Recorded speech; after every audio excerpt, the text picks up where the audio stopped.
চীন অন্তর্বর্তী সরকারের সঙ্গে কাজ করতে চায় বলে জানিয়েছেন ঢাকায় নিযুক্ত দেশটির রাষ্ট্রদূত ইয়াও ওয়েন। বর্তমান সরকার দেশে স্থিতিশীলতা ফিরিয়ে আনবে বলেও আশাবাদ তার। ভবিষ্যতে বিএনপির সঙ্গে কাজ করতে চীনের আগ্রহের কথাও জানিয়েছেন চীনা রাষ্ট্রদূত। বুধবার বিএনপি চেয়ারপারসনের গুলশান কার্যালয়ে দলটির সিনিয়র নেতাদের সঙ্গে চীনা রাষ্ট্রদূত সহ দেশটির দূতাবাসের 4 উচ্চপদস্থ কর্মকর্তার বৈঠক হয়। বেলা 11টা থেকে প্রায় ঘণ্টাব্যাপী এই বৈঠকে নেতৃত্ব দেন বিএনপি মহাসচিব মির্জা ফখরুল ইসলাম আলমগীর। বৈঠকের পরে সংবাদ সম্মেলনে চীনা রাষ্ট্রদূত বলেন, সৌহার্দ্যপূর্ণ পরিবেশে এ বৈঠক অনুষ্ঠিত হয়েছে।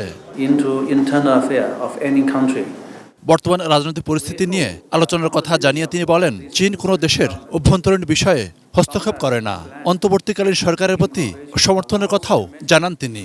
We will support independence, sovereignty and territorial integrity of Bangladesh and were supportive this interim government to execute their duties.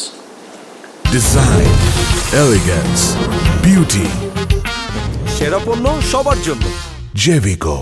And China also reaffirm our commitment that work with all the friendly parties, including BNP.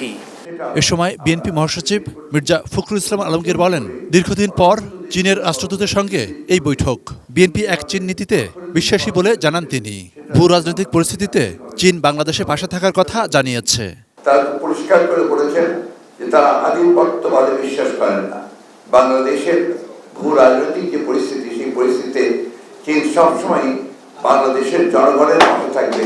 পরিষ্কার করে বলতে চাই যে আমরা one China পলিসিতে সবসময় বিশ্বাস করে এসেছি, সেটা আমরা ফার্দার এটাকে আমরা আরো দৃঢ়তার সঙ্গে সেই ঘোষণা আমরা করতে চাই।